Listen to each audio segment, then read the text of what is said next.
from the very beginning. I know Jay from Elitism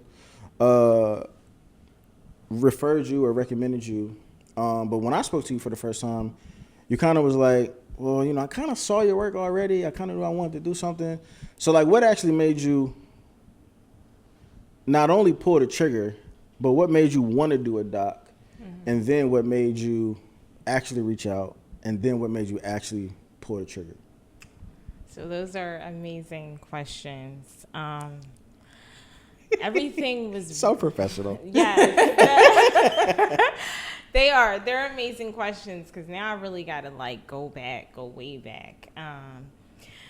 So honestly, how it all started was I feel like it was a lot of messages and signs from God that I was getting. I felt like I was just getting so many like signals until it was time to pull the trigger. Like I got so many signals.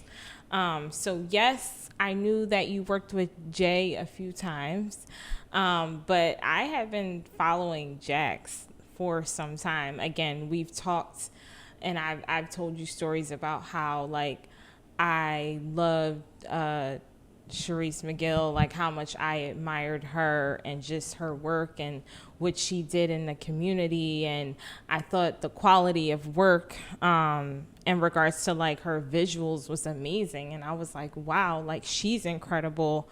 But like who is behind like the visuals and who's behind all this?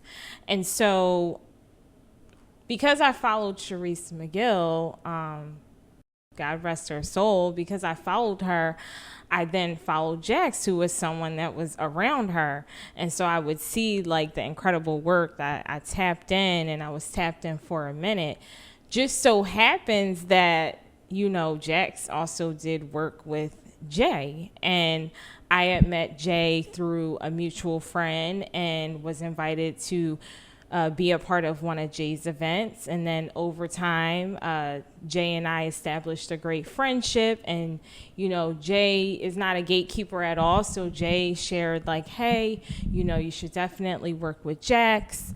You know, if you want to do an ad or you want to shoot a commercial or something, like work with Jax. And I was like, wow, like Jax is really dope. Like his work is dope. But if I do anything, it's not just going to be like a short, like, you know, commercial. It's not going to be a short ad. Right. And so I started seeing like signs about, you know, doing a documentary. Like, for example, I came across a page on Instagram that was like advertising billboards. And then again, like I was already tapped into Sharice McGill, and then I was tapped into you, and then I saw your work, and then Jay referred me to you. And this year was like the 5th year that I was in business, and I just kept getting just signs saying, okay, like you have to do it. And literally, I think it was God that told me like, okay, I don't care how it happens, but it needs to happen. And this is the year.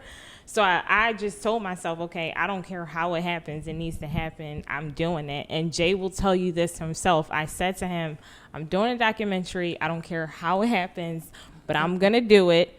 Jay literally was like, okay, here's his number, hit him up. And so that's when I hit you up, and you were so cool. You weren't weird. You were friendly. I mean, matters. Like, you were friendly, and then, like, it just from there, just the magic happened. So, yeah. Our creator, I mean, our photographer, videographer, people, like, is that like the MO? Like, weirdo? Yes. Like, kind of. Yes. Very. Yeah, very much so. Very. They had very you bent much over so. a fire hydrant if you left. Yeah. Talking about tell the people your brand vision. That is funny. All right, so did you have anything to add to that before Okay, so I do remember having a conversation, just kind of, you know, you kind of filling me out a little bit. And then if I'm not mistaken, we probably just like scheduled a call, you know what I'm saying, and just kind of talk about what you wanted to do. Now, coming from my side of, I guess, like the creative process or whatever, I'm always a little nervous, and I'm working on this, and I've been working on this. I'm always a little nervous to tell people like how much stuff costs, especially when it's a bigger project, especially when it's a a documentary, because those are personally like that's my forte. That's my favorite thing to do, but that's also what I think I'm best at. Yeah. But that's also those are like big ticket items or whatever, right?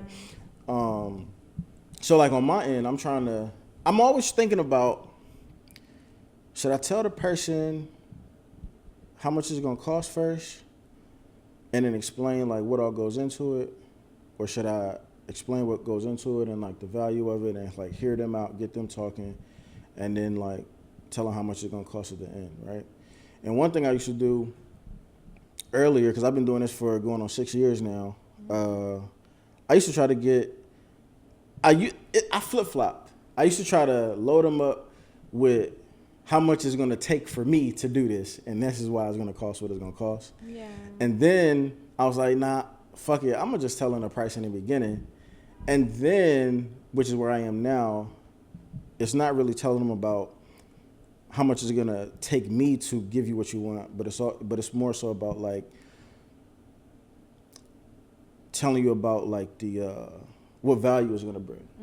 You know what I mean? What value is going to bring outside of dollars, outside of money, but just in terms of, especially if you're a brand, like how you're going to look, how this is going to, how you're going to convey your messages to people, how your visuals like really matter in terms of, you know, looking professional, being professional, taking your business serious. Yeah. And that's kind of where I am now. And then I'll still tell them how much it costs after, but they kind of see it better as like what it's worth, not necessarily like how much it costs. Yeah. So that's what was going on in my head, like even before we had a conversation, because you just never know what somebody else's situation is, like whether they got all the money in the world or whether they just, you know, rubbing two nickels together, but they still want to create like some dope shit though. Yeah. You know what I mean? So yeah. I remember just asking you a lot of questions in terms of like, why do you even want to do this? Like, why is this important to you? Because I'm gonna give you a little bit of, see, this is behind the paywall. He said, "Why you want this? Why you want this documentary?" Nah, but this is a little bit of sauce for the people who might be behind the camera though. Yeah. Like by asking you questions, right? You're telling yourself why this is worth what it's about to cost. Yeah. As opposed to me telling you like, nah, like you really want to do this. Like this is really worth it. Because like, Right. you know what I'm saying? Like you said it. Yeah. You feel me? Like you said why it's important, and you kind of allow the people to talk themselves into why they actually want to do this thing that they said that they want to do. Yeah. So that's how my mindset was going into the conversation. But then I feel like I quickly kind of knew that I got the vibe that you was like really serious about it. You know what I'm saying? And that always makes the meetings or like the consultations or whatever you want to call it. That always makes it easier on my side, because now it's like you know this person want to work. Yeah. It's just a matter of like, all right, well, how I'm gonna come up with the bread then? Yeah. You know what I'm saying? So it was a good call for me just based off of that, because I always, just like how you're trying to, you know, fill me out, I'm trying to fill the potential client out also, Yeah. to make sure that y'all not weird. You know, that y'all not weird, that y'all not bullshitting, and y'all not because there are people like that. Like I just want something that looks really cool, and like, but I want it for as cheap as possible. I'm like, no. I can remember it, because those be the worst clients though, because I remember back in the early days in Not Jacks, I was talking to some people, and they were sending me like inspiration, like videos and like content and stuff like that, and they were sending me like Beyonce videos, Rihanna, Kanye shit, and For $100. You know what I'm saying? For like, and they budget was like $1,000, and I was just like, wow. I'm like, you know, you sent me like a $800,000 like video, right? You know what I mean? Wow. Yeah. But I say all of that to say though, I had good vibes just from the first conversation. You know what I'm saying, that we had. Still was a little nervous to kind of tell you what the damage was going to be.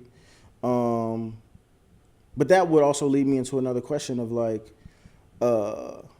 after we talked, after I told you how much it was going to cost, I think we actually did have a little bit of a negotiation period, and then we landed on something that we both thought was fair.